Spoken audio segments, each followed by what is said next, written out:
Hi, my name is Cy Porter, and this is another free tutorial. What I'd like to talk about today is the very first steps of setting up your computer for recording sound. First of all, there have been many times when I've known very creative musicians, artists who are doing amazing work, but they know nothing about recording sound. And they don't realize what a waste it is. It's basically, it would be like writing an amazing novel on paper that's going to fall to pieces the next day, and you'll never be able to get it back. The importance of spending a little bit of time learning how to record good sound is, I can't emphasize how important it is for anyone who wants to do any kind of music or multimedia art. And my second point is, if you have a computer, you already have made your major investment in sound equipment, and you can spend pennies to turn that into a great recording multimedia setup, and I'll show you how. I'm going to well, before I explain it, I would like to point out that you do eventually want to invest in good equipment if you're very serious about sound recording. I have a portable digital recorder that is just really incredible for doing the work of recording voices. And but I think a really important step is gaining some of the basic know-how about sound recording and understanding what makes a good quality recording and why that is important. And you can get started with that basic know-how. I did for $2 more. So what I did is I went to my local computer recycle store and I picked up this mic for $2.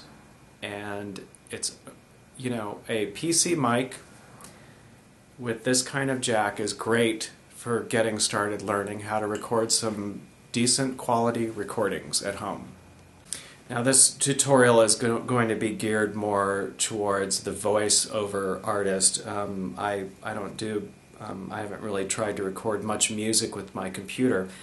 It'll be helpful, but I know there are special things you'd like to know about mic setup for recording music. As far as voice, the important thing is I went to a foam shop and they just had a box in the front of foam scraps they were giving away, and I picked up a scrap.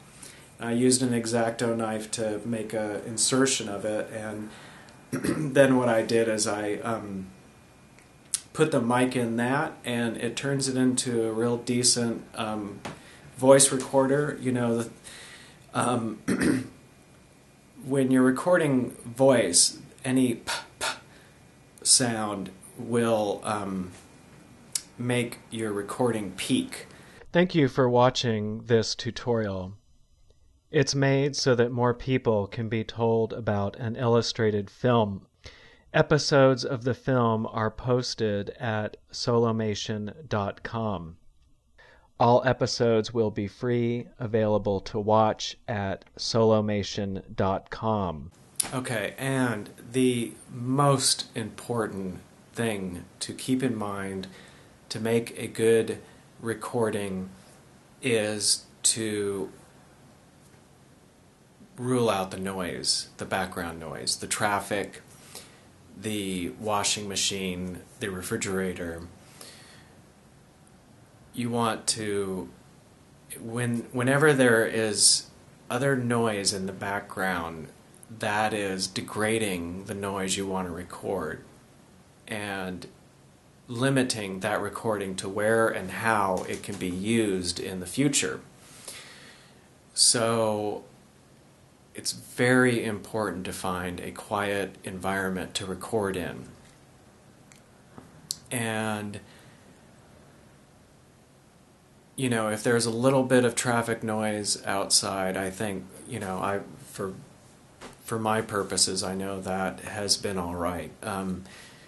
So I'm just saying, the more that you can find a quiet environment to record in, like I built my own cabinet for my computer to put it in and put foam inside of it because I'm using my computer to record, and yet my computer, the fans and everything, is the greatest contributor of background noise to my environment. So I put the entire computer inside of a cabinet just to quiet it. And the second thing you want to consider in your environment is what your environment does to the noise you are trying to record. Is there a lot of echo? If you're recording in a concrete room and you're recording your voice and it bounces off the wall and you get all this echo, that degrades the sound too.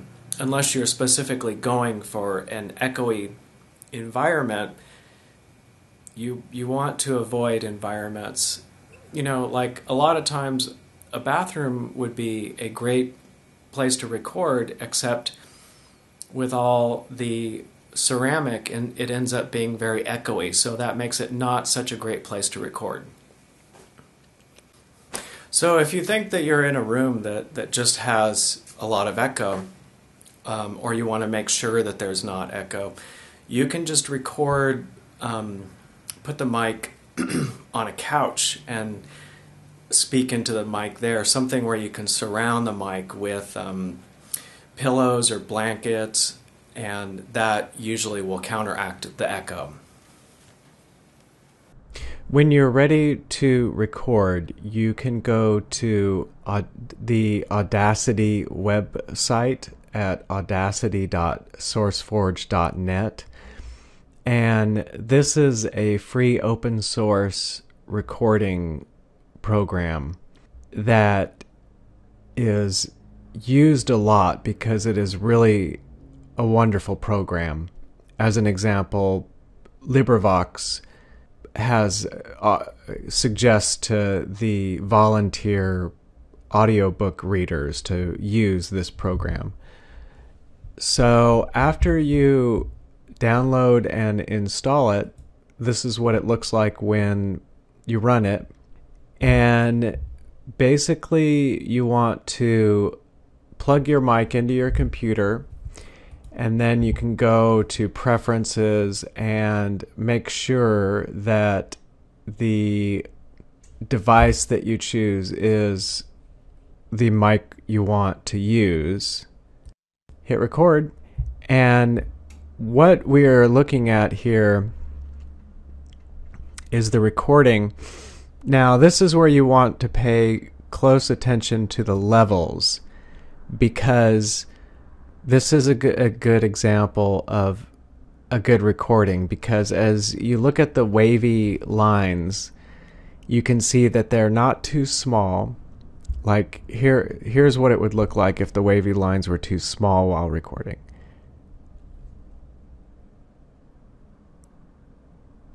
You see how there's hardly any lines there?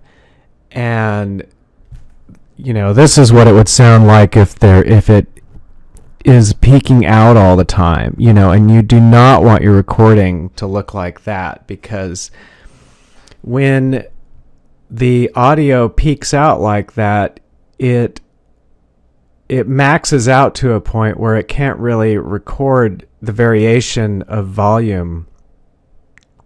And so instead of recording sounds, you're just recording this, max volume, and you, at that point, totally lose sound quality. So if you want total sound quality, you want your recordings to look like this, where There's a good volume, but there is still plenty of range to get the quiet sounds and the loud sounds without any peaking. You don't want the waves to go off of this graph here.